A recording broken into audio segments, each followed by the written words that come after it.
Hello दोस्तों, आज हम सुनाने जा रहे हैं कहानी एक गांव की।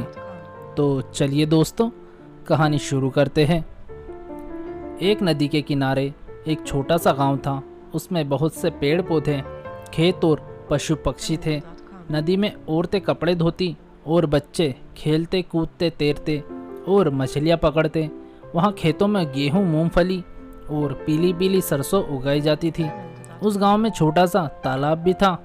यहाँ कमल खिलते और साथ ही बतख और मेंढक भी रहते थे। इस गांव से भी पुराना था एक जंगल। गांव वाले मानते थे कि यह जंगल उनका पुराना दोस्त है, क्योंकि वे उन्हें खाने को फल, घर बनाने को लकड़ी, बीमारी के समय दवाई के रूप में जड़ी बूटी और सबको प्यारे लगने वाले फूल भी देता था।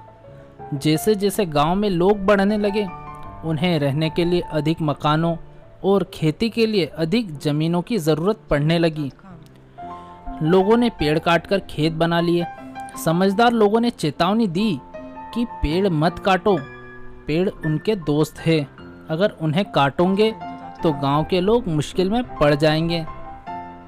लेकिन किसी ने उनकी बात नहीं सुनी और धीरे धीरे जंगल छोटा और कम होता गया। अब इस गांव के बीच वर्षों पुरानी दो पेड़ मजबूती से खड़े थे।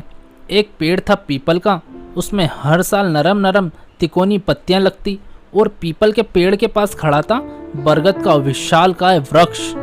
आखिर अंत में वही हुआ जिसकी समझदार लोगों ने चेतावनी दी थी। 4 साल तक एक बूंद भी पानी नहीं बरसा। सभी चिंतित हो गए। सूरज खूब तेज चमकता रहा, कमल सूख गया, तालाब तक सूख गए, बतखों ने गांव छोड़ दिया। नदी में कीचड़ की एक पतली धार बन गई थी। कुछ लोग कहने लगे, लोगों ने पेड़ काटे हैं, यह मुसीबत इसलिए आई है। अब जैसे ही पानी बरसेगा, हम लोग बहुत सारे पौधे रोपेंगे। पक्षी तिलमिला उठे, तालाब भी रोने लगे, प्यासे मेंढक भी टर्राहने लगे। सूखे खेतों में प्रार्थना की। अंत में सब लोगों ने एक साथ प्रार्थना करी और एक दिन सबकी प्रार्थना ने ताकत का रूप ले लिया। यह ताकत ऊपर उठती गई और अंत में वह आकाश तक पहुंच गई और चांदी जैसा चमकीला बादल बन गई। देखते ही देखते अनगिनत बादल सारे आकाश पर छा गए, जिनसे सूरज का चेहरा ढक गया। फिर सैकड़ों हजारों पानी के बूंदें गिरने लगी, सूखी घास पर, पशु पक्षियों पर और सभी लोगों पर। सब लोग खुश हो गए और नाचने लगे। पीपल और बरगद के पेड़ ने बारिश को धन्यवाद देते हुए एक गीत गाया। फिर सब लोग जुट गए पौधे लगाने। गांव फिर से हरा भरा हो गया और उस दिन से सबने यह निश्चय किया कि अब से वह लोग पेड़ नहीं काटेंगे बल्कि पेड़ लगाएंगे।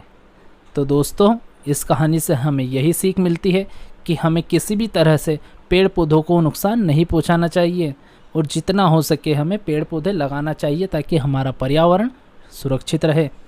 उम्मीद करता हूं दोस्तों कि आपको यह कहानी एक गांव की Hindi story of a village ज़रूर पसंद आई होगी। अगर पसंद आए तो इस कहानी को अपने सभी दोस्तों के साथ भी शेयर करें और नई नई कहानियाँ पढ़ने के लिए इस ब्लॉग को सब्सक्राइब और लाइक करें। तो दोस्तों, इसी के साथ मैं आपसे विदा लेता हूं और बहुत ही जल्द मौजूद होऊंगा आपके बीच एक नई कहानी के साथ।